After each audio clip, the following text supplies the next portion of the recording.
Imagine driving a $200,000 Ferrari down Beverly Hills. Everyone is staring at you. You feel like the king of the world.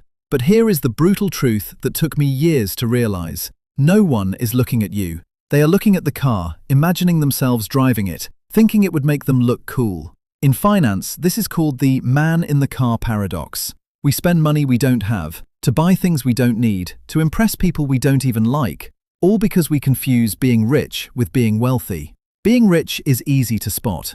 It's the big house, the designer clothes, the leased sports car. It's a high current income spent out loud. But wealth?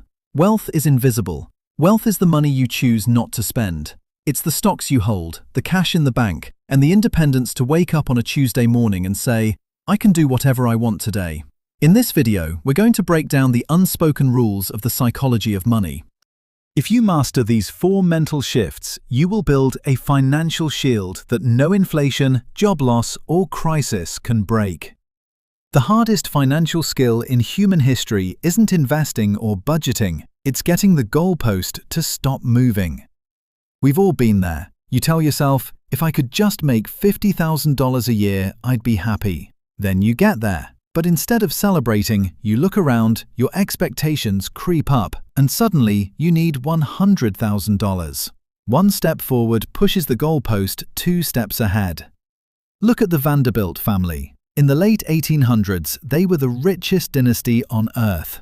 Cornelius Vanderbilt's fortune would be worth $500 billion today. They passed it down with one goal: live the most ostentatious lifestyle possible. But if you read their biographies, almost every single heir was profoundly miserable. They had endless money, but zero independence.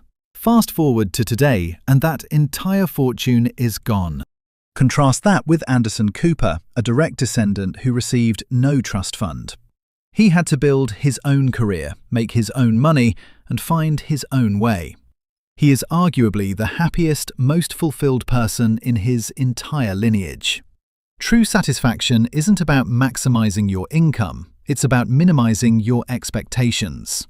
If your expectations rise at the same rate as your income, you are running on a financial treadmill, putting in extra effort just to feel exactly the same.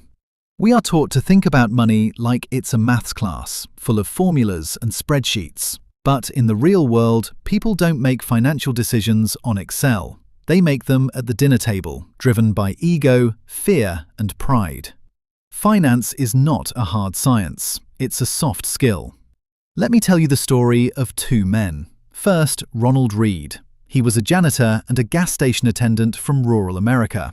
He swept floors for 17 years and fixed cars for 25. He lived in a tiny house he bought for $12,000.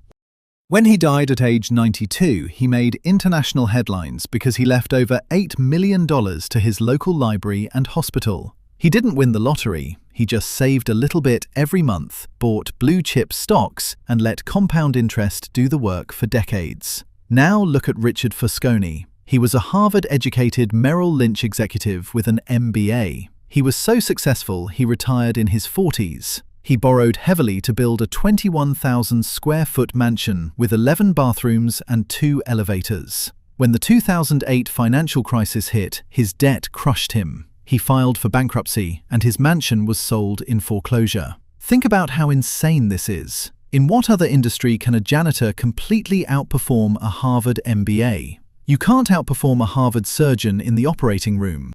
But in finance, Ronald Read won because he had patience, and Richard Fosconi lost because he had greed. Your behavior is always more important than your IQ. Every dollar of debt you carry is a piece of your future that belongs to someone else. It's time you owe to the bank, but every dollar of savings is a piece of the future that you own completely. When you start saving, stop thinking about buying a specific item, like a house or a new phone. Think of it this way. You are buying options. You are buying time. If you have $5,000 or $10,000 in cash sitting in a boring, low-interest savings account, a financial advisor might tell you you're wasting your money. They'll say it should be aggressively invested, but they are wrong. That cash isn't wasting away. It is acting as a shield. It means if your boss yells at you, you don't have to tolerate it because you have the FU money to walk away. It means if you get laid off, your family doesn't lose their home while you look for the next right job. It means you are maximizing the quality of your night's sleep. The highest form of wealth is the ability to wake up every single morning and say, I can do whatever I want today. That is the ultimate flex. Not a Rolex, not a Lamborghini. Freedom. 1. Check the balance. 2. Automate 10%. If you are starting from zero, or if you feel like you are barely scraping by, you don't need to be a Wall Street genius to turn things around. You just need 2 simple, repeatable habits. Habit number 1. The 10-second daily check. Most people who struggle with money avoid looking at their bank accounts because it causes anxiety. Change that today. Look at your balance every single day. It takes 10 seconds. When you remove ignorance, your brain naturally starts adjusting your spending behavior. Habit number 2. The 10% rule and automation.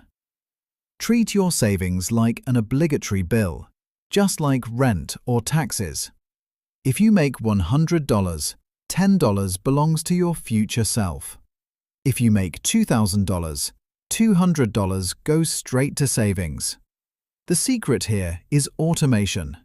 Human beings are emotional and full of impulses. Set up an automatic transfer on the day you get paid to move that 10% into a separate account before you even have a chance to see it. Take human behavior out of the loop and let technology build your wealth. We live in a world that constantly tells us our net worth is equal to our self-worth. It's a broken, destructive story. Money is an incredible tool, but it's just that, a tool. It's a telescope to look at the universe, not a ruler to measure your value against your neighbor. As the great scientist Stephen Hawking once said when asked about his happiness despite his paralyzing illness, "My expectations were reduced to 0 when I was 21. Everything else since then has been a bonus."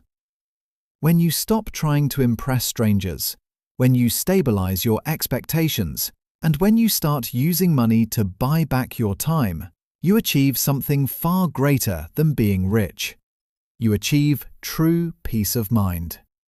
If you found value in this video, hit the subscribe button, drop a comment below with your biggest takeaway, and I'll see you in the next video.